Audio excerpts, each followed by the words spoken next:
What's up, everybody? Welcome back to the channel. Thank you so much for joining us once again. Welcome to the Wrestle-MaGiC podcast, the wrestling podcast by wrestling fans for wrestling fans with wrestling fans in mind. I am Michael Cruz. This is Brad. Hi, Brad. Hello.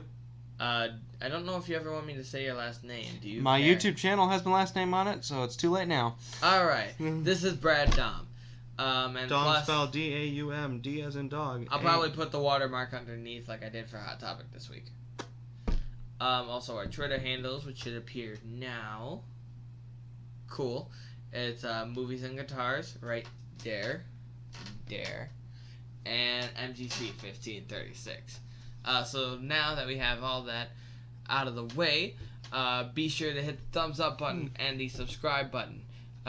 So we can keep making videos like this. I really love making videos like this, mainly for memory's sake, but that thumbs up and subscribe really helps us out. So, without further ado, do I have any other plugs I need to give? Besides one that I can already think of. I'd just like to mention that we're going to SmackDown Live That'd on be August it. 1st. August 1st, we're going to be heading up to SmackDown Live. And starting August 1st, the week after August 1st, we are going to be starting our own individual. Our programming is going to change. Mm-hmm. So you are going to do solo covers, recaps of Raw and NXT. Yes. And I am doing solo recaps of SmackDown and 205 Live. We will still meet on Thursday and record a overall WWE week. Mm-hmm.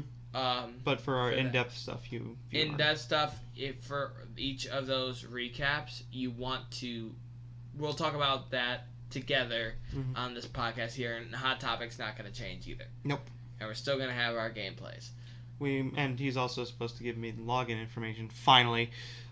So if I have something that I want to record and upload, I can. I forgot to do that last time. Yeah. Like you forgot to take home the rock poster I gave you. Yeah. So, without eye for an eye, tooth for a tooth. Without further ado, let's jump right in, and this is going to be a quick recap because it is currently 1:56 a.m. You could have just said 2. They would have believed you, and they would have no way to check. Too late now. Cards are on the table. So let's just jump into Raw. We're going to skim over most of it, but if we have something to talk about, we'll talk about it. You know us. Can't stop. Yep. So first we had a Roman Reigns promo. Very heelish. Mm-hmm. But not so heelish as to make everybody boo him. Just heelish enough to really upset the Smarks. Mm-hmm. But just babyface enough for the women and children not to hate him. Yeah. Not yet, anyway. He's not there yet. So he's cutting this promo, which was a really good one. And he is interrupted by the sound of an ambulance coming back. And I was like, oh my god, Scott Steiner. No, wait. It's probably Braun. Something I will say is that I think Roman Reigns' ability to process sound is slow. Because in his match with Samoa Joe, it took him way too long to realize that there was an ambulance siren going off. And in this promo, it took him way too long to realize that there was an ambulance siren going off. Yes, absolutely. So he goes and he's like, Braun's probably in the ambulance like he was last time, so he goes to check. And no Braun there, but Braun shows up from the side, and while Braun appears. And they get into a brawl. It gets up on the stage after Braun Strowman just tosses him there. Mm-hmm. And there was a Superman punch, and Reigns goes for a spear off the side of the stage, but Braun Strowman catches him and throws him into the side of the ambulance hard. Uh-huh. Oh my gosh. And then he just tosses him in the ambulance like he's yesterday's trash. Mm-hmm. Just tosses him there. And Braun looks strong. And you got chance of thank you, Strowman. Mm-hmm. So here's something kind of funny to think about. We don't know who is supposed to have lifted the briefcase at the end of that one match. I can't remember the match. Austin versus McMahon, both McMahon. I mean, we know who it was supposed to be, but it was never never explained. Who drove the ambulance away? Probably an EMT. Yeah, but Yeah, okay, honestly, if Braun Strowman came up to you and said, you're going to come and drive this ambulance into the arena, yeah, you're not going to. Would you really argue with Braun Strowman? No. That's a good thought, though. Mm-hmm. Then we had a match that went on for, it was a good match. The commentary was... Too bad the commentary table was just soaked in commercial.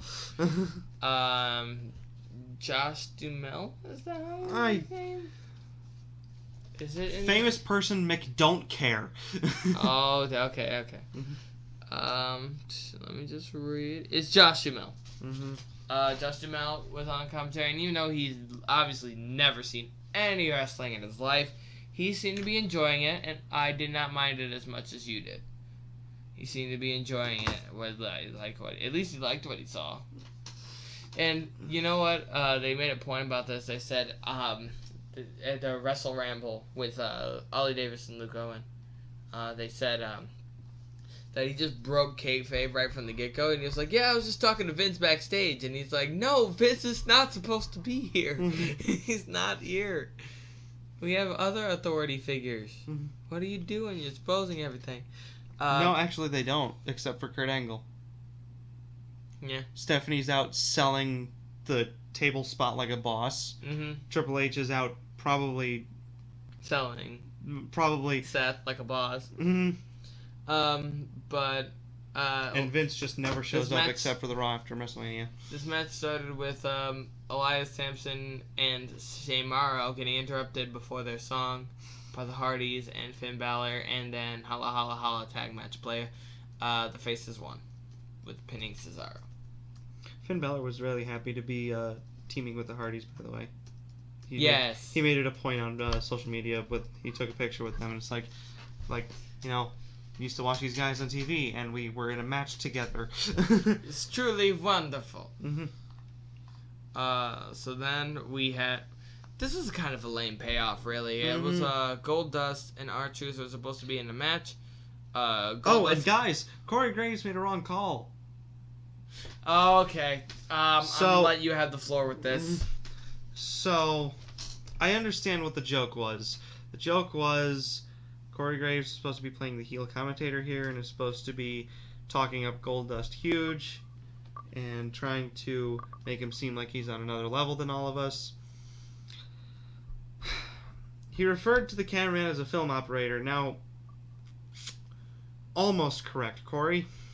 Except for a couple of things. First of all, I think it was Michael Cole said that that Goldust's personal cameraman was a cameraman or a camera operator. These are correct terms. Corey Graves' assertion that he was a film operator is not correct for two reasons. One, cameras don't use film anymore. And even if they did, that wasn't a film camera. And I know this is nitpicky, but I'm a film student. I have to be nitpicky about this. Two, even if it was a film camera, there is no such position in filmmaking as a film operator. There is a camera operator and a... Thank you for the nameplate. There's a camera operator and a film loader who loads the extra film reels into the camera. These are two separate jobs because unions exist. Yeah, it's just like Corey Graves was doing so well. I'm kidding. I'm not super upset about it. It's just, you know, I hold Corey Graves to a higher standard than than I hold Michael Cole or Booker T too. It's like, I know that those two are a little robotic and stuff, and they're not really super creative or emotional. So, like, I mean, good try, Corey, but still, I'm surprised they didn't catch us on. I'm surprised What Culture didn't catch us on WTF moments. I don't think they really care. But it is. To be quite honest, dude. It is one. This triggered you so heavy. It's because I'm a film student. And it kind of worries me that at 20 years old, I know more about something than the older Corey Graves. I know, but again, you are different than every other person, and you have looked at this stuff a lot more than probably Corey Graves has. Well, I mean, yeah, he's a wrestler, and I'm a film student. Right. So then we had a very cringeworthy segment, and I don't want to spend too much time on it. Basically, your overall opinion of the segment. My overall opinion of the segment was, it did nothing for ratings.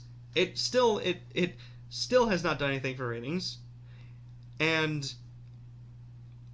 with the exception of Donald Trump, it stopped doing things for ratings after Mike Tyson.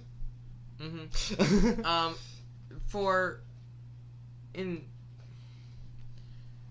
Okay, so it did garner mainstream attention, except it did not. It was more negative because of the youngest son comments, and I'm not going to repeat any of them here.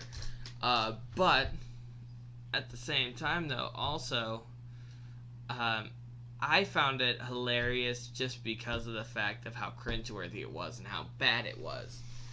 I found it funny. Some people, some people are arguing, was this worse than was this worse than Bailey, This Is Your Life? No, this was cringeworthy, and it was funny because it was cringeworthy. Alexa Bliss's This Is Your Life, was cringeworthy, but it also was not interesting. Yeah. This whole scenario was interesting because of how weird the dude was. Mm-hmm. How weird LeVar Ball was. So that's why I say that this is, for most bizarre segments this year, or weirdest things to happen, yes. Mm-hmm. But not for worst. Worst is still to that. Bad. Okay, so I just want to preface this by saying both SmackDown and Raw this week had us thinking that WWE was gonna go one way, but then swerve. Mm-hmm.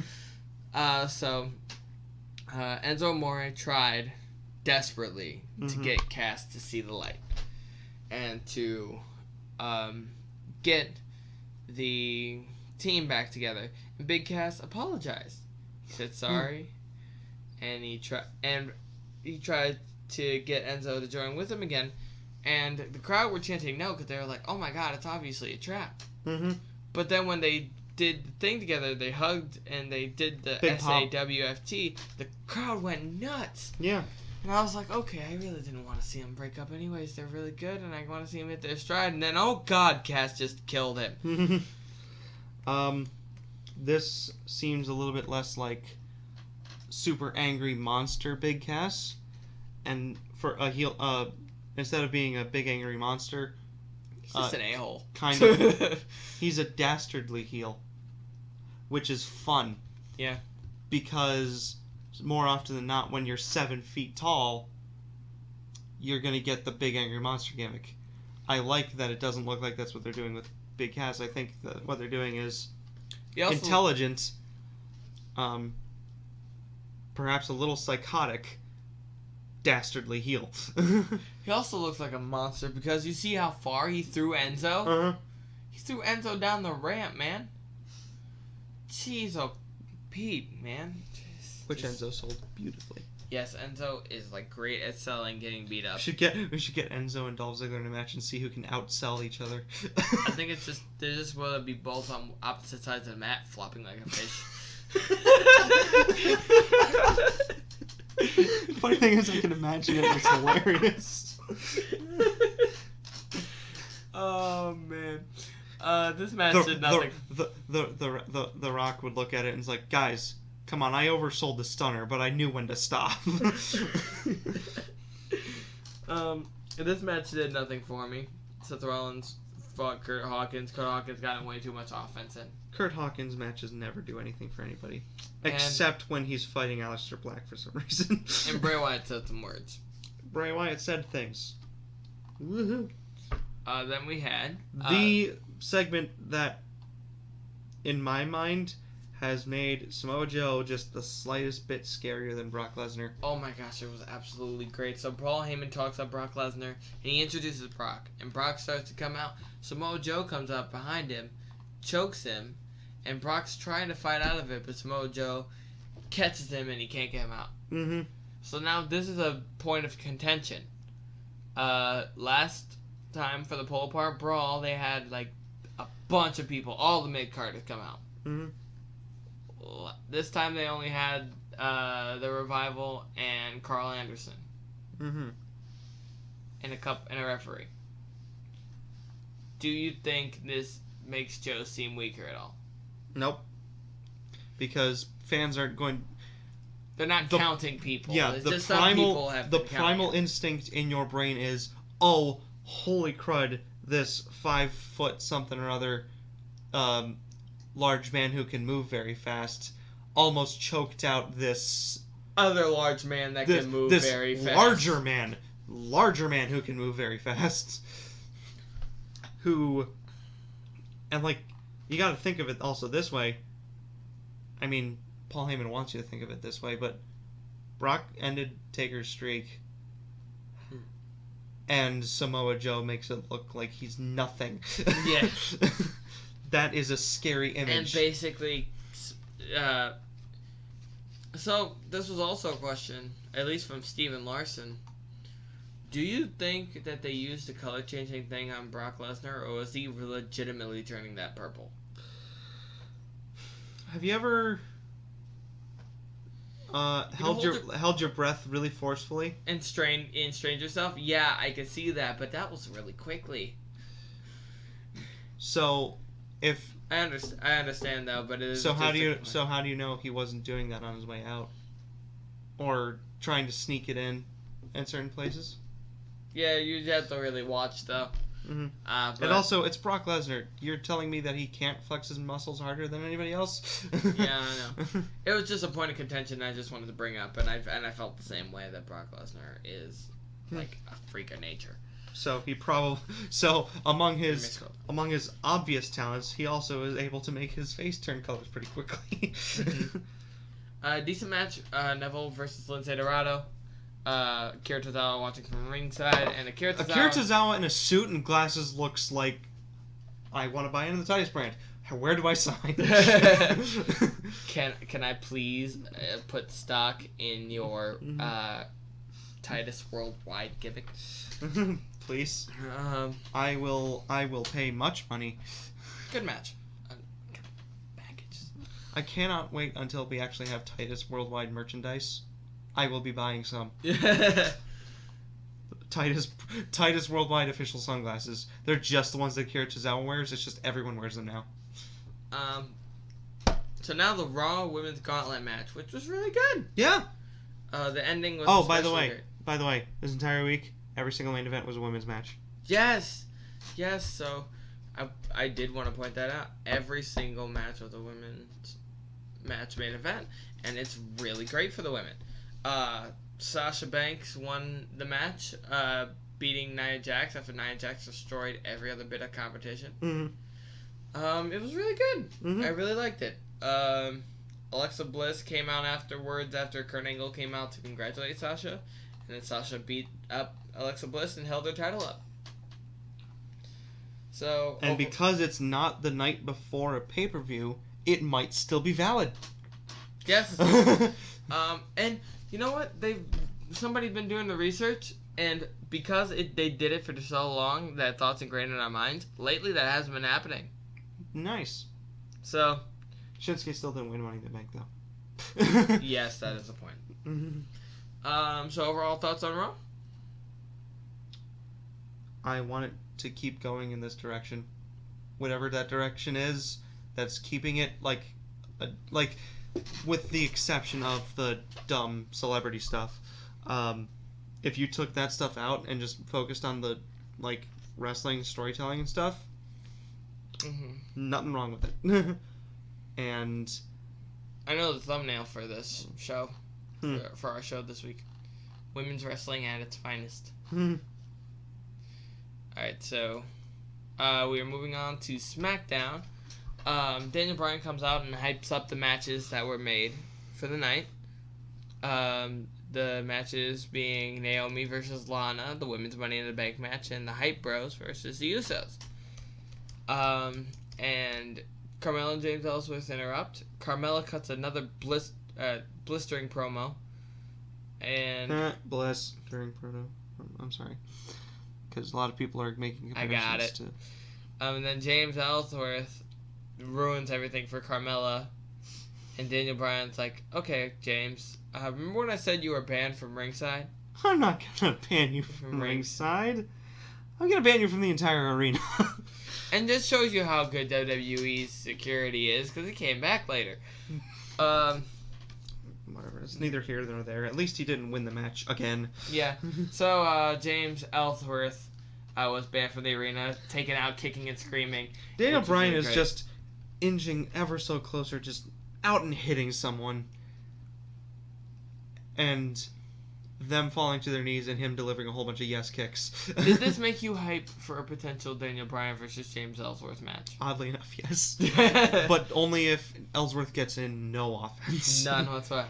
It's just Daniel Bryan just tossing Ellsworth around. You are my practice dummy now. Have fun. It's like, you're going to help me train for my return to Ring of Honor in New Japan. Whether you want to or not. Yeah. So then we had the Usos with the Hype Bros. I wouldn't have minded this match had it not taken most of the place on the commercial. I know, that was disappointing because like I was watching and then it cut to commercial. I'm like, okay, I'll go grab something. Like, sure, fine. No, I was there during the entire commercial break, and it's very difficult to pay attention to when they have a freaking owl. I hate the owl for Zeisel. Yeah, but I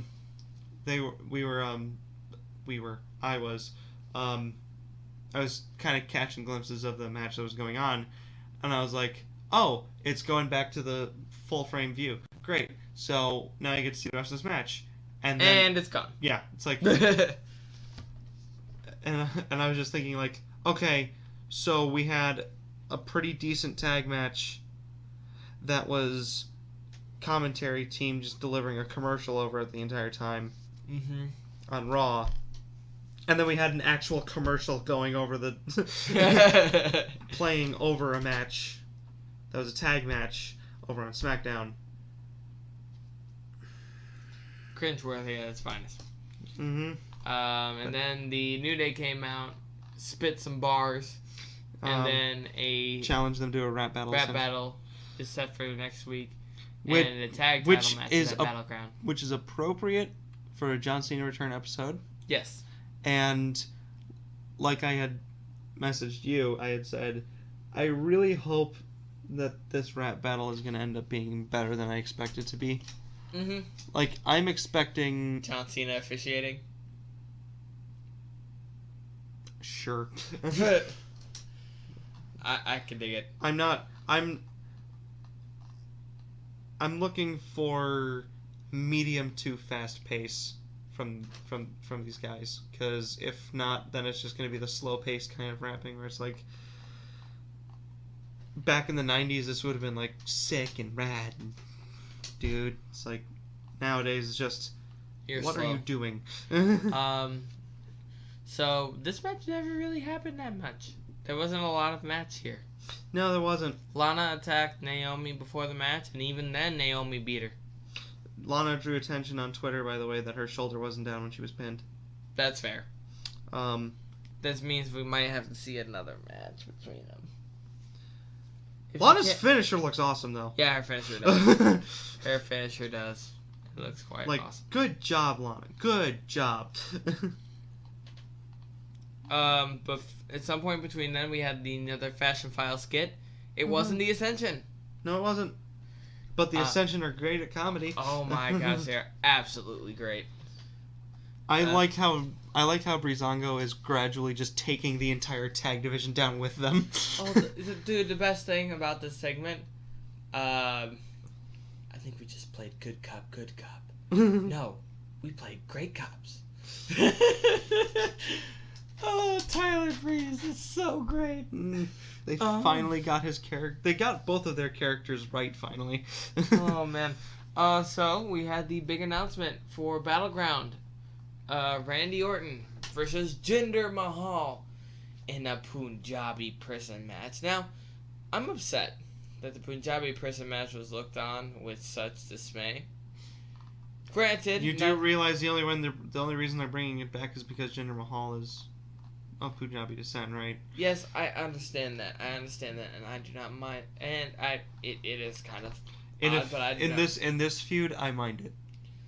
Yeah, but at the same time, though, the reason it gets a bad rap is because it's always attributed to Kali.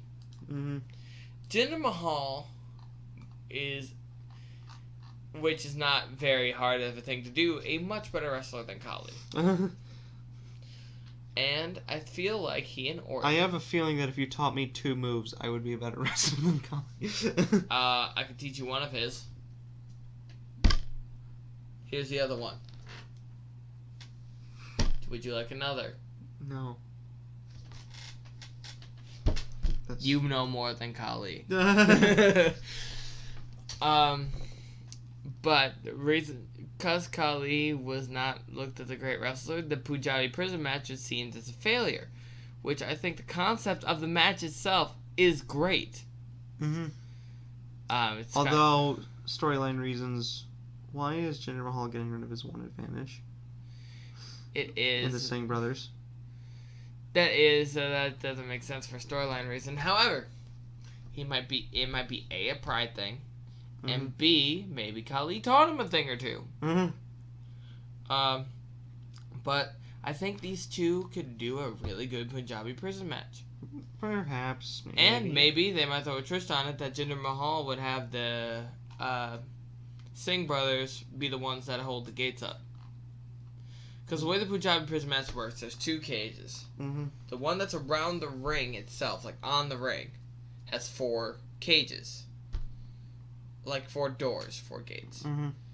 And you can call for one of those gates to be opened, but it's only open for a specific amount of time.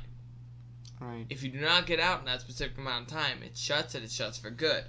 So if all of them shut, you have to climb over. Or Tom Phillips has to explain all of this to the audience. Probably. And then the outside one has no gate, and you have to climb over it with the bamboo spikes. Climb over it and get to the other side. Yeah. There's no doors there. Baron Corbin defeated Sami Zayn and got his heat back. Yep.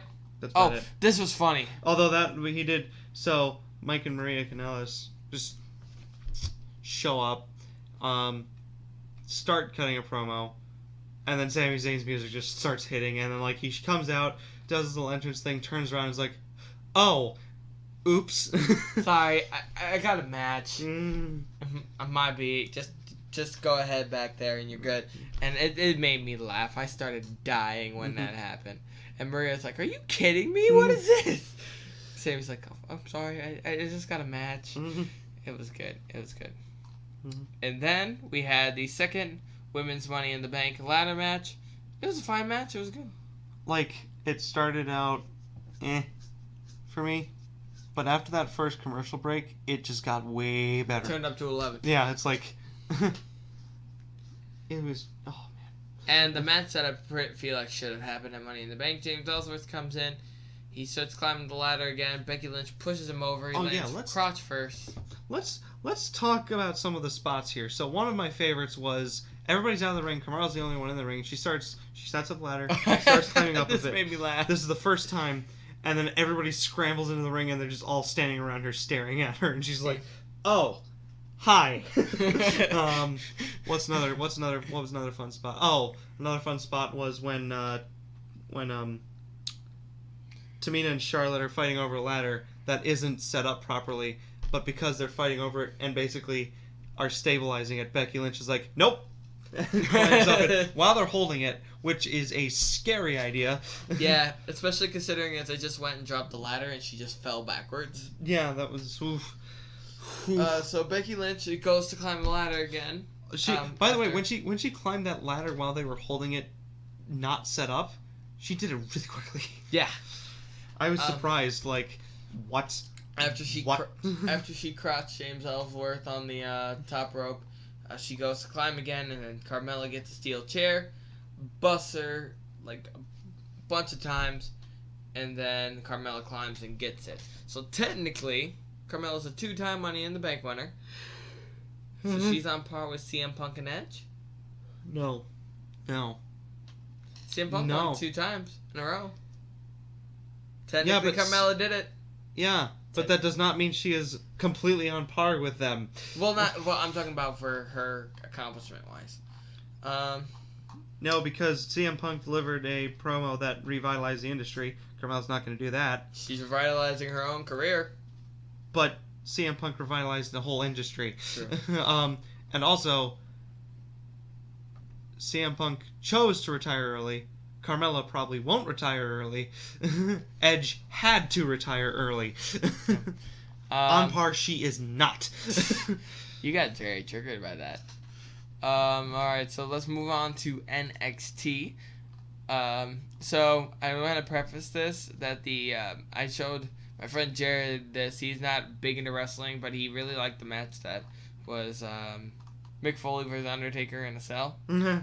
Oh, the one where he fell down from? Yep. Oh, twice? Yep. So I showed him, I was like, I want to get you hyped for this wrestling thing, so because he's going with us on August 1st.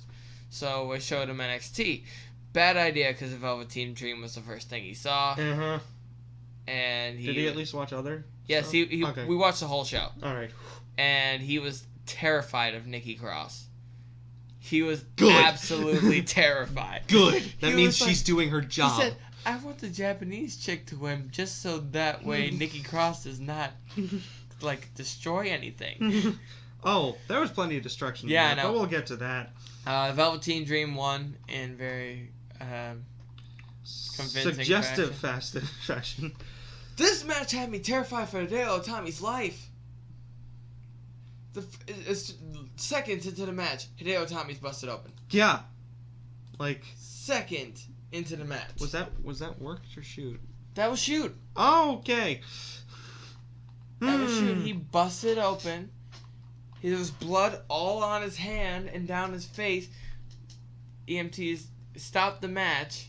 They went to the back. Commercial happened. Hideo Itami comes out, grabs a referee with him. He has tissue up his nose. Yeah. And he's like, come on, Oney Lorcan. Oney Lorcan's music hits. And these two, as soon as Oney Lorcan gets in the ring, Oney Lorcan, my current favorite wrestler right now, favorite underrated wrestler, they go at it really hard. Stiff matches, moves here and there. And then Hideo Itami hits to go to sleep for the win. And then Cassius Ohno comes out and is confronted by Hideo, and Hideo and them are staring face to face. And then they're attacked by Killian Dane and Alexander Wolf. With Nikki Cross standing at ringside. And Alexander Wolf cut a promo. No one was having it. Yeah, no. And then, so a tag team match between them is set up next week. And then the main event, which was as long as it needed to be, because, oh my lord. You said your problem with this match was where the announce table was. Mm-hmm. I did not mind it because, A, it's different, and B, it seems like a bigger impact than right next to the ring. Yeah, but you also have to remember that there was that moment where people could not see what was going on. True. But which, if you're going to do that, at the very least, have a feed on the Titantron. They might have had that, but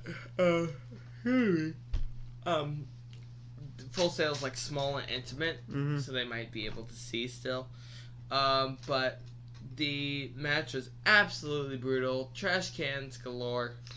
Trash cans galore. It was one trash can. By the way, it wasn't a single-use garbage can. Yeah. It was a multi-use garbage can. Good job, Asuka. You managed to recycle it. Brutal spots onto piles of chairs. The match ended with Nikki Cross getting superplexed into the announce table. And welcome back, Morrow. And Asuka stood up at 9 and Nikki Cross with a glazed look at her eyes like this. Was You can almost see the birds and stars rotating around her head. It was awesome. So that was a really good segment. So this week in WWE has been absolutely amazing. Yeah. I would like to also mention that just because of the time of where I was watching SmackDown this week, I was watching it on the TV in my parents' bedroom because they usually have the main TV for most of the evening. My mom was going upstairs to go to sleep, and SmackDown was wrapping up, and it was the main event. And my mom saw basically, because like it was almost over, and I wasn't gonna like just go downstairs to watch the end, the tail end of it. So I just kind of stayed there. My mom saw everything from James Ellsworth running in till the end of the show. She did not like what she saw. Yeah, with him hitting the rope. No, just like brutality. Yeah, and then when I saw this match, I was like, oh, Mom would hate this. Mom would not like this at all. Like, this doesn't even have the protective barrier of being a live show, so there's only so much you can get away with doing. Right. And so now it is time for our Wrestler of the Week. Alright, so I'm going to cut it here. Who is our Wrestler of the Week? I want to say Asuka, but she's the wrestler of the decade right now. We'll save that. We'll save her for consideration for Wrestler of the Year.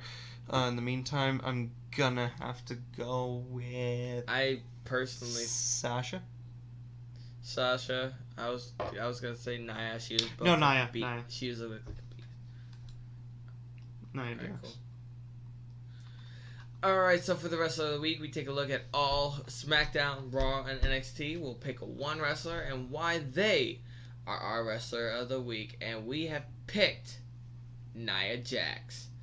So, the reason we picked Nia Jax, or at least my case for it, and I don't know if you have anything to add on to this, but for the Raw main event, she was the most dominant I've seen her, and she was really good. My favorite part was when she destroyed Dana. I'm sorry. My favorite part was she killed Dana with I forgot what she used to knock her down, but then she hit a vicious leg drop, and the crowd popped for a leg drop. That was not Hulk Hogan. Yeah, I know. It's which hasn't happened since the last time Hulk Hogan was wrestling. So, do you have anything to add to that? So I saw some footage of her training in the Performance Center, and she's capable of so much more than they're letting her be able to do. Right. Please. I don't know if they're saving her full potential for maybe a babyface run at some point, where she's less monster heel on the women's division, more so friendly giant on the women's division. That's fair. Which, if that's what they're building to, then if that's what they're going to do eventually, then that's what the heck's that gonna look like? Babyface Nia. I mean, she could. It's like a friendly dragon. She could literally just show up, turn face, and when the crowd still isn't completely sold on it, she could just take the microphone. It's like, hey, The Rock is my actual cousin. I'd laugh. So our Wrestler of the Week is Nia Jax, and that's going to wrap it up for this week's Wrestle-MaGiC podcast. Thank you guys so much for watching. This has been Brad Dom. I have been Michael Cruz. Help us reach 100 subscribers by 2018. Thank you guys so much for watching. See you guys next time. Hit it.